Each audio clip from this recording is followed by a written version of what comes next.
Saat ini, materi wujud Allah telah ditemukan. Materi ini ditemukan berkat penelitian bertahun-tahun oleh para ilmuwan fisikawan kuantum di Laboratorium CERN Jenewa, Swiss. Dalam ayat ini, ada beberapa poin penting yang sangat jelas Allah dapat dilihat, yaitu, kamu sekali-kali tidak sanggup melihatku. Kalimat ini bukan berarti Allah tidak dapat dilihat, tetapi kemampuan atau kesanggupan. Contoh, kita tidak sanggup melihat matahari langsung. Bismillahirrahmanirrahim. Alhamdulillahirabbil alamin. Allahumma salli wa sallim wa barik ala sayyidina Muhammad wa ala ali sayyidina Muhammad, amma ba'd. Sebelumnya saya disclaimer, saya tidak bermaksud mendiskreditkan pihak manapun dan pihak siapapun. Dan apabila ada perkataan saya yang bertentangan dengan ajaran Kanjeng Nabi Muhammad SAW, maka tinggalkanlah perkataan saya. Tuan-tuan dan puan-puan yang mulia, tadi kita sudah sama-sama menyaksikan sepotong video dari saudara kami yang mulia. Di sini menarik ya. Namun kalau kita kembali mengingat tentang rukun agama itu ada 3. Pernah diterangkan dalam hadis riwayat Muslim ketika Nabi Muhammad SAW ditanya oleh malaikat Jibril dengan berwujud laki-laki dengan beberapa pertanyaan. Salah satunya di sana adalah tentang iman, Islam, dan ihsan. Jadi rukun agama itu menerangkan bahwa ada Islam, iman, dan ihsan. Dan fokus kita saat ini adalah tentang ihsan. Ihsan itu adalah an ta'budallaha ka'annaka takun tarah fa illam takun tarahu fa innahu yaraka. Engkau menyembah Allah Subhanahu wa taala seakan-akan engkau melihat Allah, namun kalau kau tak mampu, maka yakinlah Allah melihat kamu. Di sini menarik ya teman-teman sekalian. Jadi kalau kita tinjau dari rukun Islam juga ya, yaitu 2 kalimat syahadat ya. 2 kalimat syahadat adalah asyhadu an la ilaha illallah wa asyhadu anna Muhammadar Rasulullah. Asyhadu dalam kalimat syahadat tadi berasal dari masdar syahida, artinya telah disaksikannya. Sedangkan asyhadu artinya aku sedang bersaksi. Sebetulnya secara hakikat ya, apa sih yang dimaksud bersaksi ya teman-teman sekalian?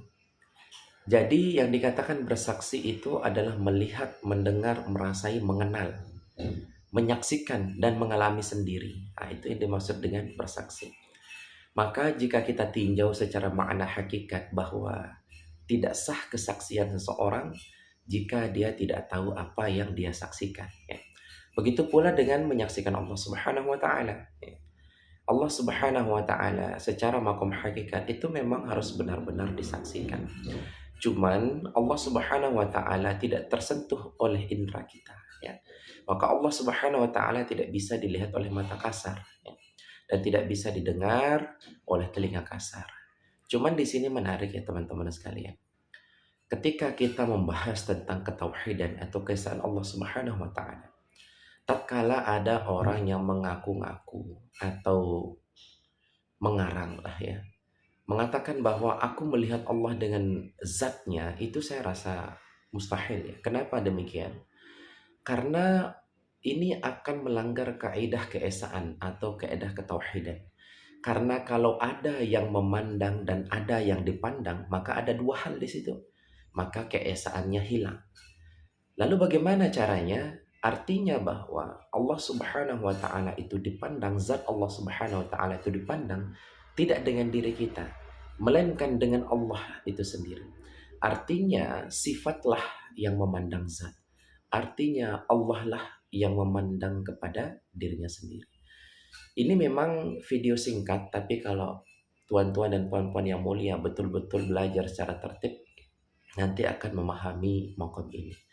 Sesungguhnya Allah Subhanahu wa taala menyeliputi atas segala sesuatu. Allah Subhanahu wa taala mewujudkan segala bentuk. Ada nampak rupa Allah Subhanahu wa taala pada segala bentuk, namun Allah tidak berbentuk. Allah tidak terdiri dari partikel, tidak terdiri dari gelombang, tidak terdiri dari atom dan lain sebagainya. Dan sebelum ruang dan waktu dimensi ke-1, ke-2, ke-3, ke-4, ke-5, ke-6, ke-7 tercipta, Allah Subhanahu wa taala pada dasarnya sudah ada sebelum kata ada itu ada dan kata tidak ada itu ada. Ini menarik ya teman-teman sekalian. Maka setelah kita menyaksikan Allah, baru kita yakini Setelah kita yakini Allah, baru kita sembah.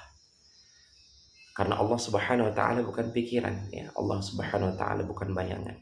Maka jangan sampai kita menyembah bayangan kita, menyembah pikiran kita. Mudah-mudahan ini bisa menambah ilmu ya bagi diri saya, dan mudah-mudahan bermanfaat bagi orang lain. Akhirul kalam, assalamualaikum warahmatullahi wabarakatuh.